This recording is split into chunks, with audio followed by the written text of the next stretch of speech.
America నుండి ఇండియాకి డబ్బులు పంపాలంటే ఇప్పటికీ ఆ పాత పద్ధతులేనా? అందుకే వచ్చేసింది మై పర్సు. Download now. నమస్తే, వెల్కమ్ టు సుమన్ టీవీ. నేను మీ సాయి భైరి. ప్రస్తుతం బంగారం ధరలు ఏ రకంగా ఉన్నాయి, గత కొన్ని రోజులుగా వరుసగా ఎందుకు తగ్గుతున్నాయి, రాబోయే రోజుల్లో ఇంకా ఇలానే తగ్గేటువంటి అవకాశం ఉంటుందా లేక పెరిగేటువంటి అవకాశం ఉంటుందా, దీనికి సంబంధించి మనం పూర్తిగా మాట్లాడి తెలుసుకునేటువంటి ప్రయత్నం చేద్దాం. మనతో పాటు ప్రముఖ gold specialist and stock market specialist S V Chalapathi garu ఉన్నారు. సార్ నమస్తే. సార్ నమస్తే సార్, బంగారం ధరలు గత నెల రోజుల నుంచి చూసుకుంటే 1,92,000 ఒకనొక టైంలో, బట్ ఇప్పుడు 1,40,000 అటు ఇటుగా కొనసాగుతుంది. అంటే ఆల్మోస్ట్ ఒక 50,000 కనిష్టానికి తగ్గిపోయింది. అంటే చరిత్రలో ఎప్పుడు చూసినా కూడా గోల్డ్ ఇంత భారీ స్థాయిలో తగ్గినటువంటి పరిస్థితి అయితే కనిపించలేదు. ఇలా ఎందుకు ఇంత దారుణమైనటువంటి పరిస్థితి గోల్డ్ తగ్గుదల? యాక్చువల్గా ఒరిజినల్ రేట్ తీసుకుంటే 1,23,000. అంటే ఇంకా తగ్గింది చాలా. అంటే 15% ట్యాక్స్ వేయడం వల్ల 1,43,000. లేకపోతే ఒరిజినల్ రేటు డాలర్ల ప్రకారం తీసుకుంటే ఈరోజు స్టాండింగ్ రేటు $129. 129 into 95 వేసుకున్నా కూడా మనకి 1,25,000 వస్తుంది, 1,23,000 వస్తుంది. దాని 15% అడిషనల్ ట్యాక్స్, దాని మీద మళ్ళీ జిఎస్టీ వేశారు కాబట్టి 1,43,000కి దేకింది. అంటే యాక్చువల్గా పడిపోయింది 70,000 రూపాయలు, 50 కాదు. అంటే చరిత్రలో ఎప్పుడన్నా ఉందంటారా ఇంత పెరగడం? ఉంటున్నప్పుడు అంత తగ్గడం కూడా ఉంటుందండి. పెరగడానికి కారణం ఏంటి? రావట్లేదు, గోల్డ్ రావట్లేదు. రెండోది, గవర్నమెంట్లన్నీ విచ్చలవిడిగా గోల్డ్ కొన్నాయి. ఇండియానే కాదు, అన్ని దేశాలు కొన్నాయి. ఎప్పుడైతే అన్ని దేశాలు గోల్డ్ కొనడం మొదలెట్టిందో, ఉన్న గోల్డ్ తక్కువ, డిమాండ్ ఎక్కువగా రేటు పెంచారు వాళ్ళు. తయారు చేసే 3-4 కంట్రీలు అయ్యి, ఎక్కువ లేవు. రాగిలాగే అన్ని దేశాల్లో దొరకట్లేదు. అన్ని దేశాల్లో దొరుకుతుంది కాబట్టి రాగి కిలో 1,000 రూపాయలే. మీరు ఇది ఎక్కడ దొరకదు కదా. మీరు ఒక టన్ను ఇసుక తవ్వితే మీకు 1 కేజీ దొరికితే ఎక్కువ. అది పరిస్థితి. మన కోలార్ గోల్డ్ ఫీల్డ్లో చూస్తే పెద్ద పెద్ద కొండలు కనిపిస్తుంటాయి.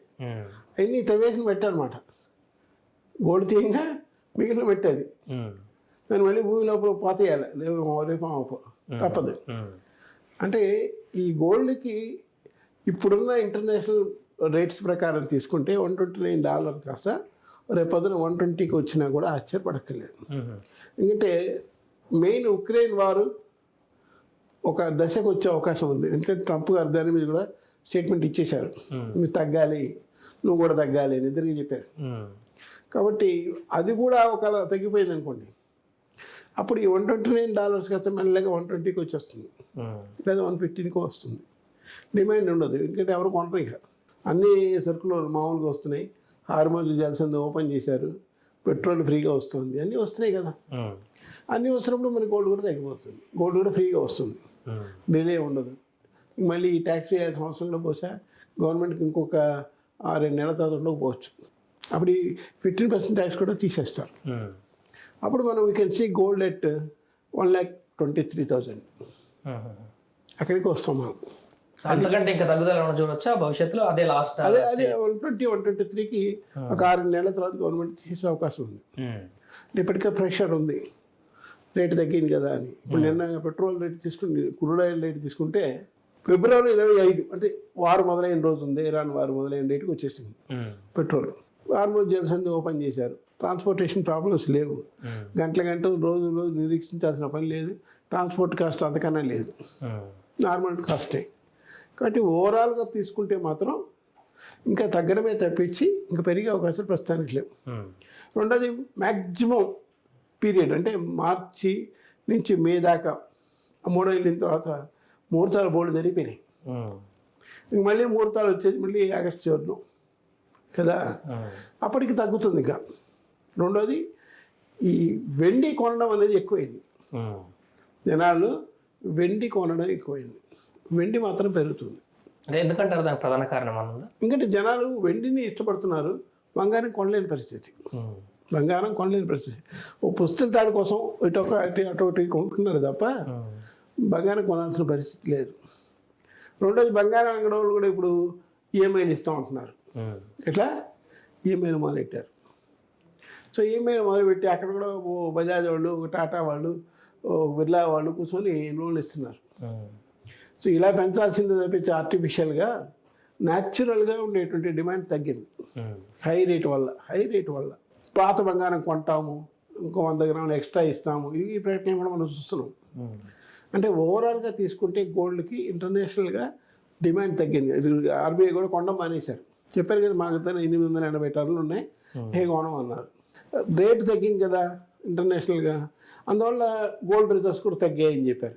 గవర్నర్ చాలా క్లియర్గా చెప్పారు మన స్టేట్మెంట్లో కూడా. అందువల్ల గోల్డ్ ఇంకా కొనేది లేదు కాబట్టి ఆర్బీఐ కూడా పెద్ద డిమాండ్ ఉండదు. ఆర్బీఐ వాళ్ళు కూడా టన్ను కొన్నాం అనుకోండి, ఆటోమేటిక్గా డిమాండ్ పెరిగిపోతుంది. కొనట్లేదు, మనమే కాదు, ఏ దేశం వాళ్ళు కొనట్లేదు.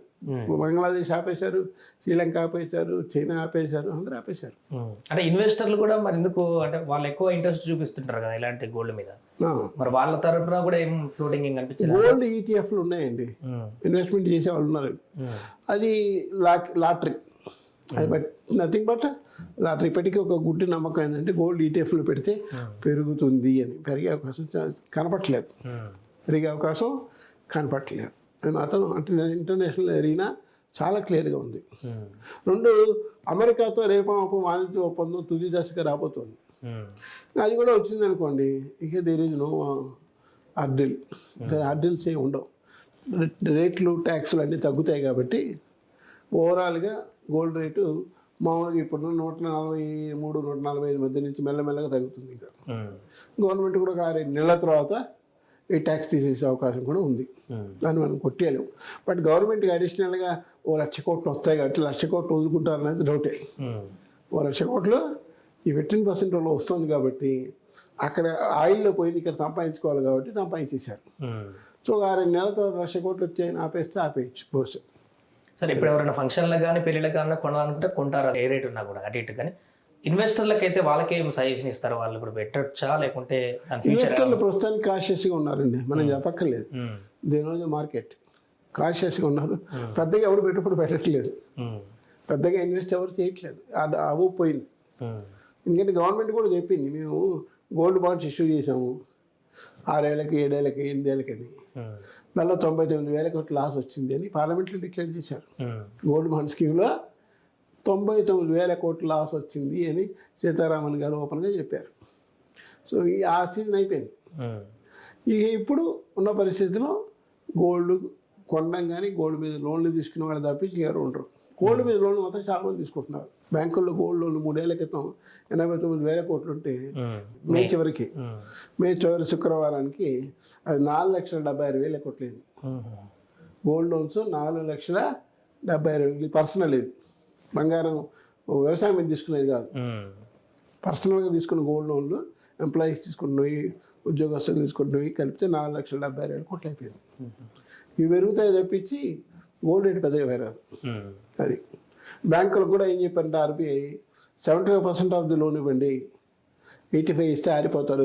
ఇంకా తగ్గిందంటే అప్పుడు కస్టమర్ కట్టడు, నువ్వే అమ్మేసుకుంటాడు. అది ప్రాబ్లం ఉంది. అందువల్ల ఆర్బీఐ కూడా ఏం చెప్తే 75%కి కట్ ఆఫ్ వాల్యూ. ఈరోజు ఎంత ఉందో 75% మించి ఇవ్వద్దు, దివాళీ ఇస్తారని చెప్పారు. సో రాబోయే రోజుల్లో ఆర్బీఐ కూడా తగ్గుతుందని అంచనా వేస్తోంది. అది right sir, thank you so much. అది ప్రస్తుతము బంగారం ధరలకు సంబంధించినటువంటి వివరాలు. ఇక రాబోయే రోజుల్లో ఇలాంటి ఒడిదుడుకుల్లో ఇంకా తగ్గుదలే ఉంటుంది తప్ప ఇప్పట్లో అయితే భారీగా పెరిగేటువంటి అవకాశం లేదంటూ కూడా వారు చెప్తున్నారు.